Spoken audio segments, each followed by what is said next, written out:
સંતાનોનો ઉછેર. સંતાનો બગડે તો માનો વાંક?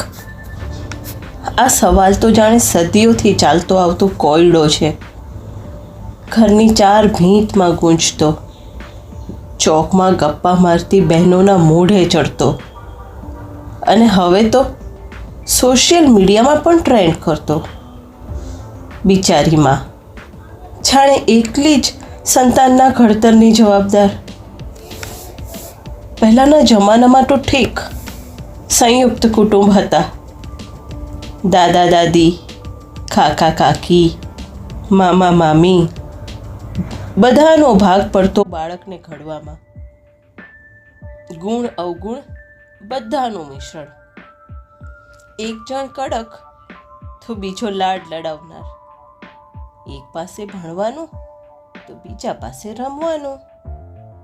પણ હવે ન્યુક્લિયર ફેમિલીના નામે બે જણા પર બધો જ બોજ. બાપ કમાવા બહાર અને માં ઘર અને બહાર બંને મોરચે લડતી. ઉપરથી સાસુ સસરાના ટોણા. અમારા વખતમાં તો અરે બાળકો, આજકાલના બાળકો કંઈ ઓછા ચાલાક છે. મમ્મી પપ્પાની નબળાઈઓ બરાબર પારખી જાય. રડવાનું નાટક, જીદ, ધમકી, આ બધા હથિયારો વાપરવામાં જાણે પારંગત.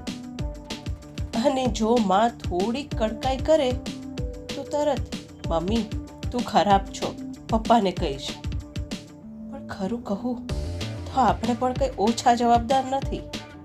બાળકને બધું રેડીમેડ આપી દઈએ છીએ. જવાબદારીઓનો ભાવ કેળવાય જ ક્યાં? અને પછી ફરિયાદ કરીએ કે બાળકો બગડી ગયા. જરા વિચારો, આપણે શું શીખવાડીએ છીએ એમને? મહેનતનું મહત્વ, ધીરજ, કે પછી ઇન્સ્ટન્ટ ગ્રેટિફિકેશનની દોડ? સંતાન ઘડતર એ કોઈ વ્યક્તિનું કામ નથી. આખા સમાજની, આખા પરિવારની જવાબદારી છે. મા બાપ, દાદા દાદી, શિક્ષક, મિત્રો બધાનો ફાળો છે. અને સૌથી મહત્વનું, બાળકને પ્રેમ અને સમજણ આપવી. એને સારા ખરાબનો ભેદ સમજાવવો. અને હા, થોડી કડકાઈ પણ જરૂરી છે. બાકી ઝાડ જેમ વળે તેમ વધે, એમ બાળકના ભવિષ્યનું પણ. હસ્તુ. લેખન ગ્રીઝા મોનપરા ઉર્ફ કવિશા. પ્રસ્તુતિ દીપાલી વસંત. Thank you.